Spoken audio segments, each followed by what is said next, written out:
Good morning. Today we're going to continue in this book. The other chapters are in the playlist, and we're talking about the spiritual parts of sex, spiritual intimacy and oneness. Now, this book was written by a religious couple where they're going to bring God into it a little bit more, but there is an aspect of caring about another person and wanting to connect with another person. That's an important part of sex. Sex is more than physical. Okay, sex is more than physical. I think that should be obvious, but it is not obvious because there are people to whom sex is just physical. I guess you see the other person as some kind of an object or a body part in that case, into which you can release. That doesn't make for very good sex, I can tell you that. Here's what they say. Great sex isn't about saying, I want sex. Great sex is about saying, I want you. I want to know you. I want to experience everything with you. I want to feel like we are one.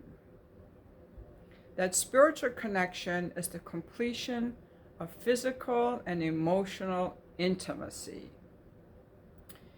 Now, as I talked about in the other chapters on this book, this couple did a survey of over 20,000 people.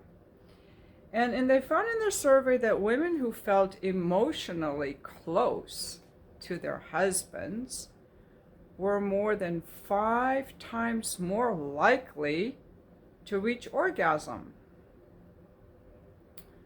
Feeling close and feeling intimate fuels our physical response. It makes us more turned on. That's what passion is. You can't have real passion when it's just physical. Connection to the other person is the real aphrodisiac. That I agree with that. What do you think about that? Do you think that sex can be just physical and be enjoyable? Or do you have to be connected to the other person to see them as valuable or something like that? Now in this chapter they also talk about the negative sides of sex, when sex seems ugly. Sexual assault and sexual abuse happens to 1 in 4 girls. That is a huge number, you guys. 1 in 4 girls and 1 in 9 boys. So what happens in those kinds of situations, that's never happened to me, so I'm just going by what I've read about it. It's someone is taking something from you. It's saying that you don't matter. I have the right to use you however I want. So it's a huge rejection that causes trauma. And it's also a threat to our nervous system, to our social engagement. And it's a feeling of great danger. What often happens is that when people are assaulted like this, they go into a fight or flight mode. So if you can fight off your attacker, you can run to a safe place. But if you can't get away, if you're held down or trapped, then the organism, or the woman in this case, or the boy in this case, tries to preserve itself by shutting down and expending as little energy as possible. That's a state of freeze or collapse. And many of us have our sex lives permanently on that freeze mode because we've never been able to resolve trauma from our past. The parts of our brains, this is very interesting, you guys, the parts of our brains that are activated during trauma stay activated even when the danger has passed. And this can have dire consequences for our daily lives and our marriages, especially in the bedroom. This is why people who are sexually abused are really shut down sexually in their relationship. And they usually do not want to go to any kind of therapy either, because they don't want to reopen that Pandora's box and look at any of that stuff. Now, there's an author, Dr. Van der Kolk. He's a therapist. He wrote The Body Keeps the Score. It's a very well-known book. He shows in his book 2 forms of reactions to trauma. People in extreme agitation that are emotionally aroused, not sexually aroused, or people who are shut down, who are unable to feel emotions. And so those are the 2 different ways that people can react to trauma.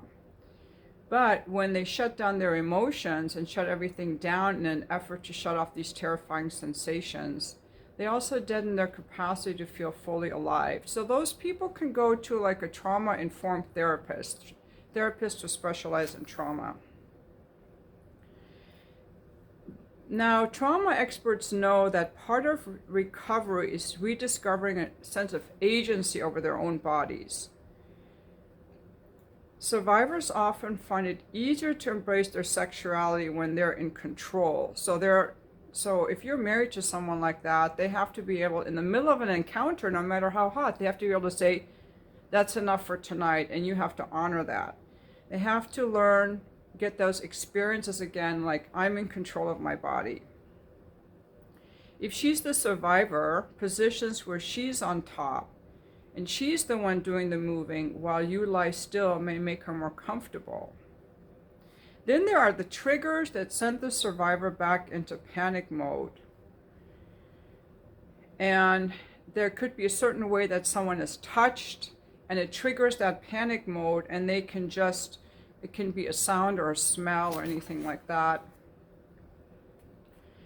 So that's one way of making sex ugly. The other way that we make sex ugly is the messages that we hear about sex, especially in evangelical circles.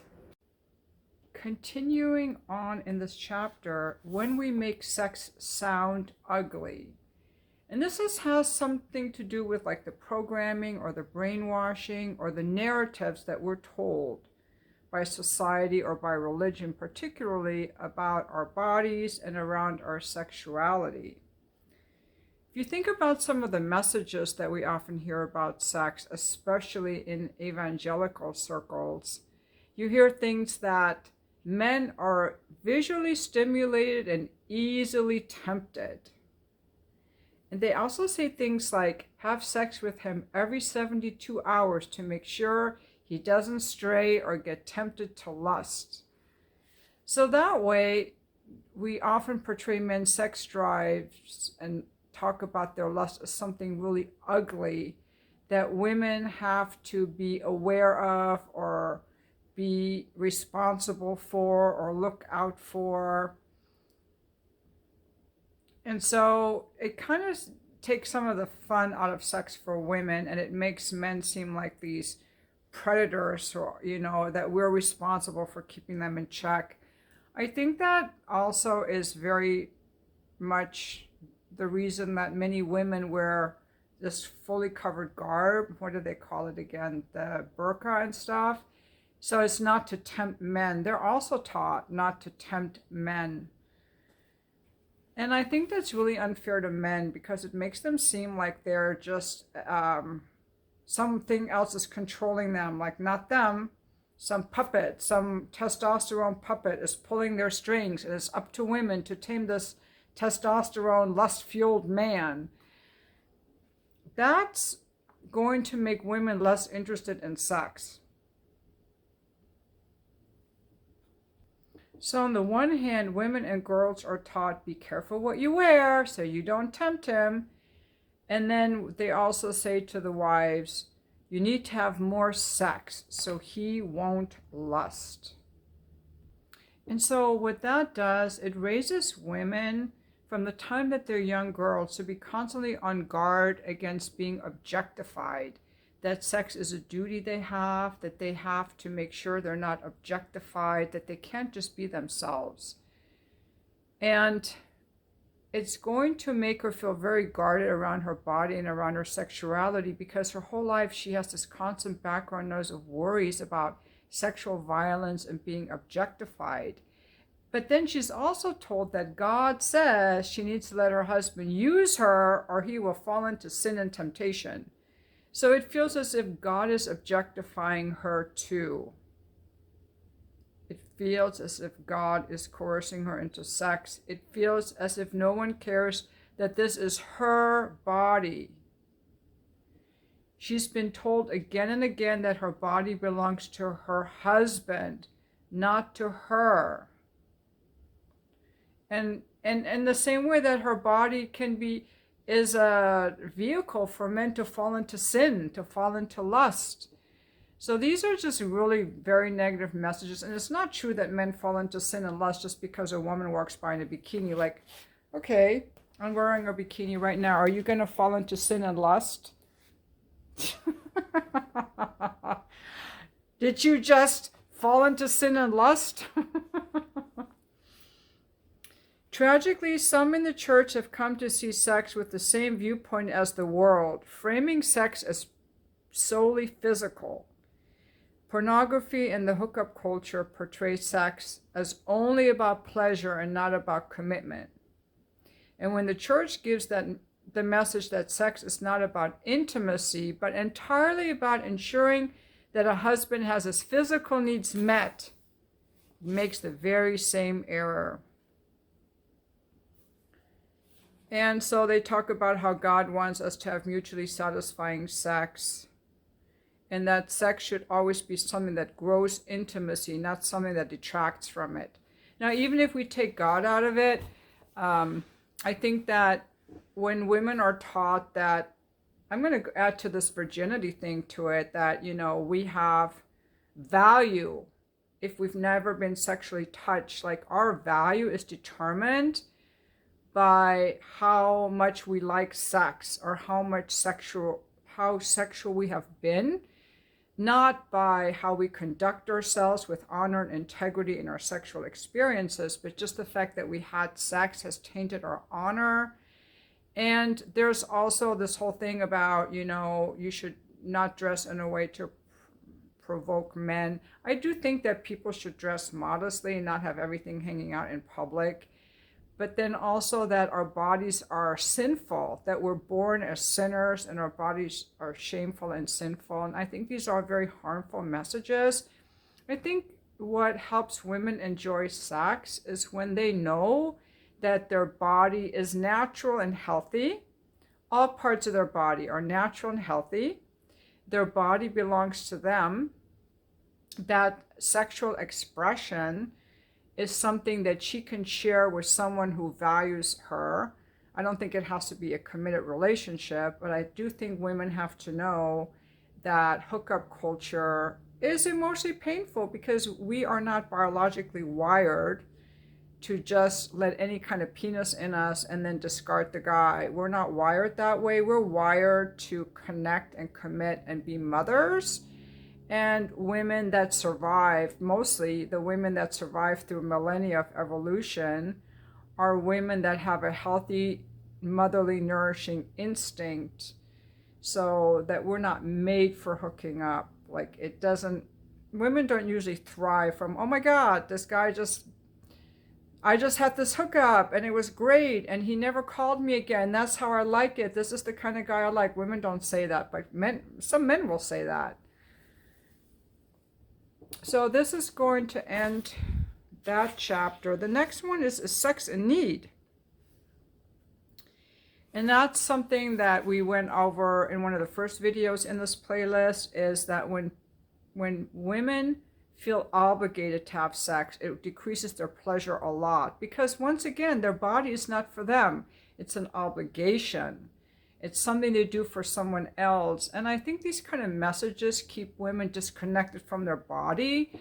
So instead of checking in, like, am I turned on? What do I need to be turned on?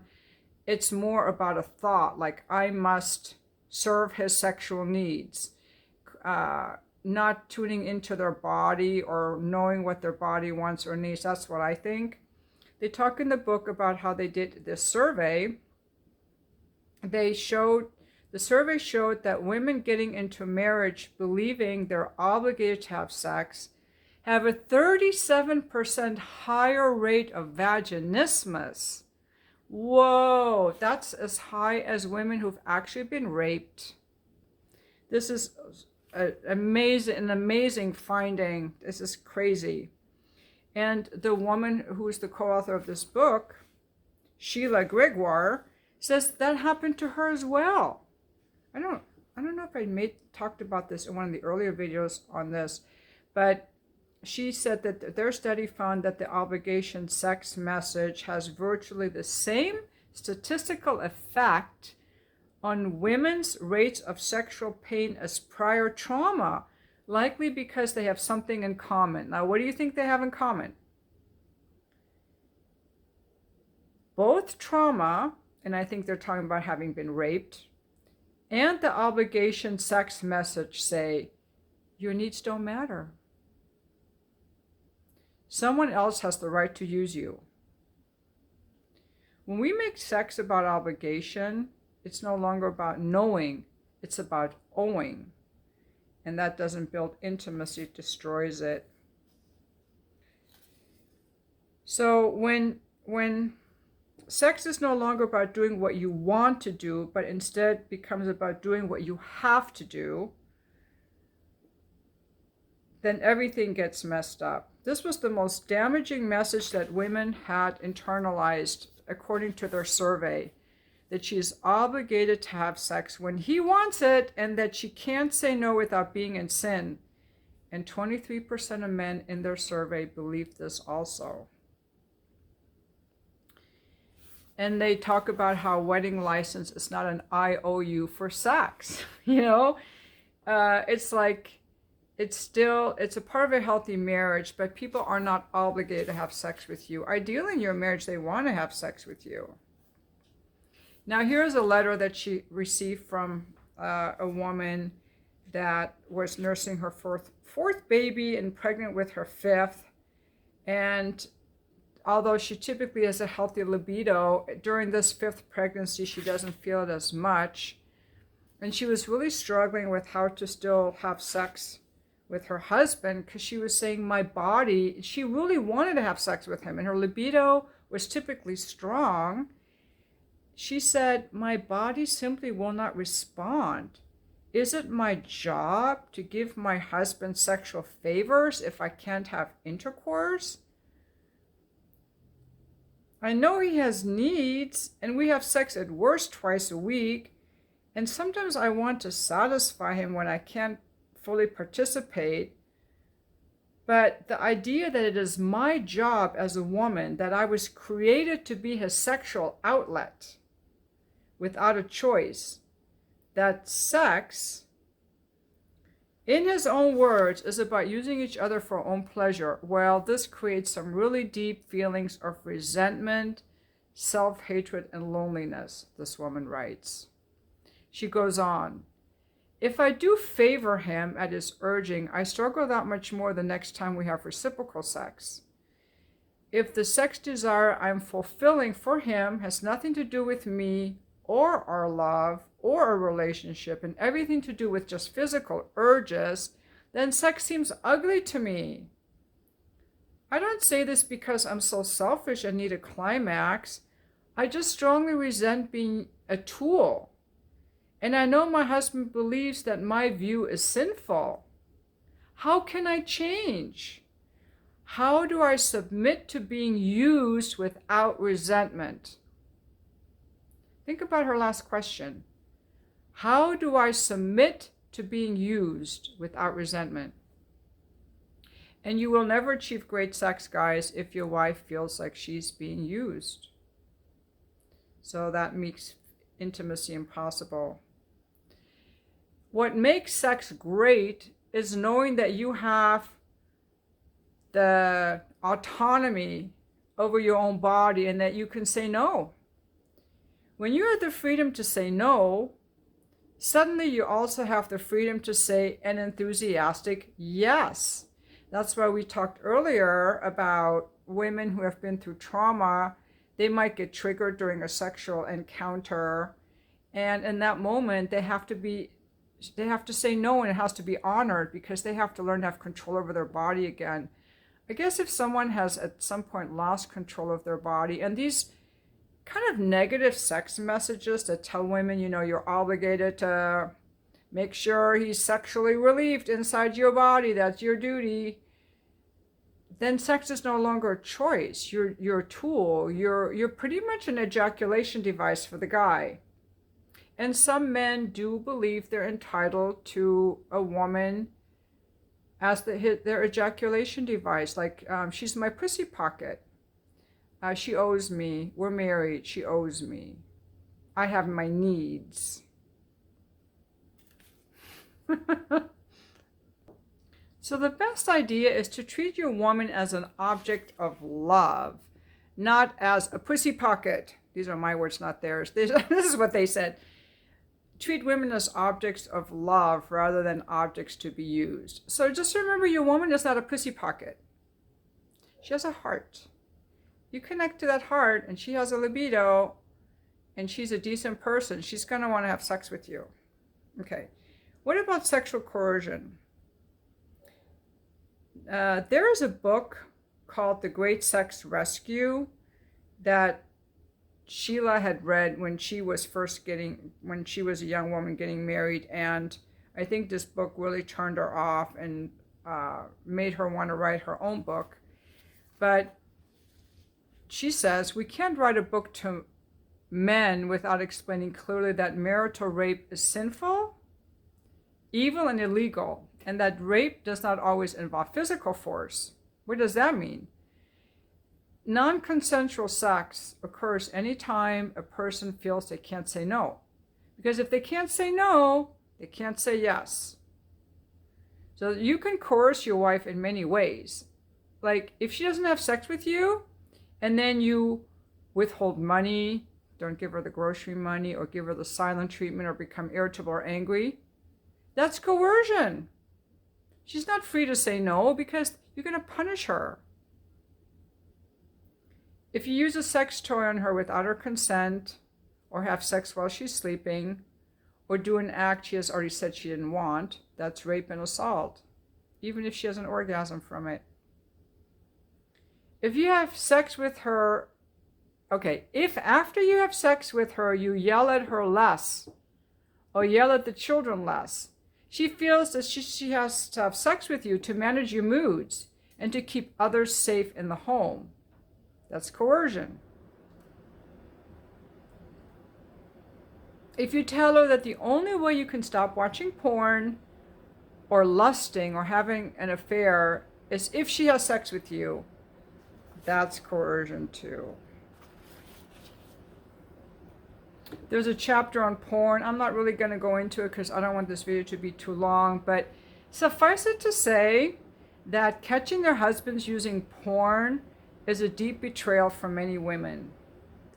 And rebuilding trust in a healthy sex life can be an uphill battle. Yes, a lot of women don't understand that you're just fantasizing about this woman just to, have a fantasy. To women, and to me included, I would feel the same way. To women, you watching another woman is like, you like her better. That's what we think. And we're wired that way. It's biological. We grew up through thousands or millions of years of evolution. And if we had a mate and he started eyeing other women, we would know that our security is at risk. He might abandon us and our children. His attention is elsewhere. So we are very quick to pick up on when a man's eyes move elsewhere for too long. Like, glancing after the cocktail waitress is one thing, but watching another woman naked and for, more than a passing glance on the beach, watching her for a long time and stroking to her and all that can feel like an assault on the relationship, because it is.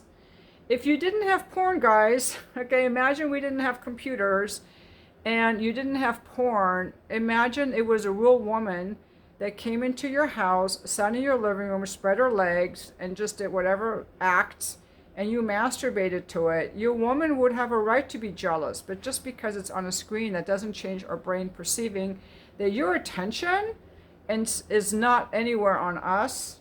It's solely on this other woman. So I get it, but I also get why men think it's very innocent. I guess it would be like your wife having a poster of her favorite Hollywood celebrity up on her wall, or watching him all the time or masturbating to him. I wonder if guys would care about that. And it wouldn't necessarily be porn. It would being him like writing poetry to her or singing love songs, or I don't know. I don't think guys would like that either. So they're saying that porn is a habit. Men don't watch porn because they're in a sexless marriage. They watch it because they're bored or frustrated or feel rejected. So it's like a soothing mechanism. And that 80% of Christian husbands currently use porn. And that, they go on and on about the porn. Okay, now let's talk about lust. If you notice that a woman is beautiful, is that a sin? Many men consider this lusting. They notice a beautiful woman walk by, or a woman's bending over to put a kid in and out of her minivan, or a waitress is walking through the restaurant and they notice her, and then they go on about their business. A lot of men think already that they've lusted and committed a sin. Have you already lusted after her in your heart? That's what some people are taught. Seeing is not the issue. Looking is not the issue. The issue is looking with the purpose of obtaining sexual gratification. Sexual attraction is a hardwired state of being over which you have no control. Sexual attraction is seeing something that you find attractive. You can find someone attractive and not let that have any bearing on your thought life, your fantasy life, or your marriage. Finding someone attractive does not mean that you're cheating on your spouse. Noticing someone beautiful walking by does not mean that you're lusting. Okay, attraction is factual. She has nice curves. Okay? If you feel a bit of exhilaration because a woman's beauty surprises you, but then you go on with your day without it affecting you, that is not lust, even if you find it alluring. So they're trying to make this for you guys, like that are maybe religious, is that it's not lust if you just notice something and then just go back to what you were doing. You need to see a woman bending over at the gym, or she's sticking out her booty or breast pop out, and you notice it and you go back to your workout. That's not lust. That's just noticing something beautiful or something sticking out. But this whole lust thing can have a very negative impact on a relationship, because framing lust as every man's battle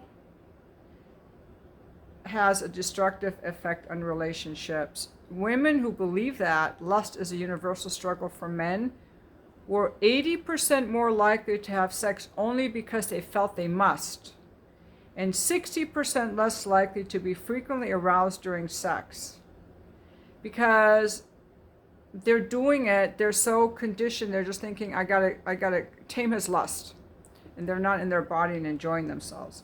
But it's not just women who suffer when they believe that message. It hurts men too. Because if you think that every man lusts, then you have to see women's bodies as dangerous, or even women as dangerous.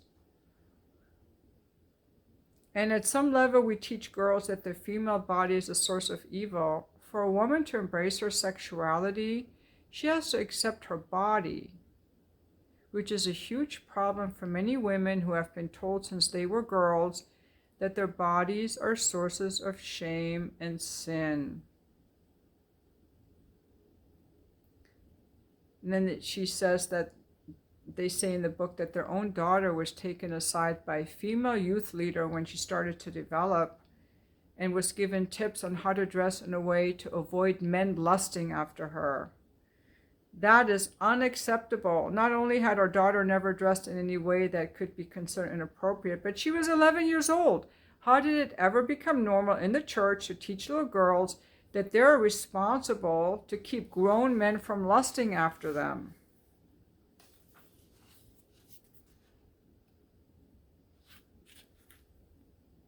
Now, let's talk about spiciness in the bedroom. Spiciness tends to be easier for men. Oh my God, I can tell you, like, even on my Just for Fans, the guy, things that guys will sometimes ask for is kind of shocking. You know, they want to try different things. Women need to concentrate more to feel pleasure during sex than men do. And they often find one position that works and one to stick with it. It's also women who, when more adventurous things are attempted, may be put in an uncomfortable position wondering if this is going to hurt. I'm thinking about anal, but that's the same as the prostate massage for men. They also have to worry about it hurting. And then also some of the more adventurous things we do in the bedroom have degrading associations for some women. Oral sex is one of the most commonly used acts to sexually assault women, as well as one of the most commonly requested acts from prostitutes or be depicted in pornography. For many women, maneuvers like this have problematic associations. So they talk about that. And I think I'm pretty much done with this book. So again, if you guys want this book, go check it out. I'll put a link to it for the Amazon in the description. And thank you so much for watching my video.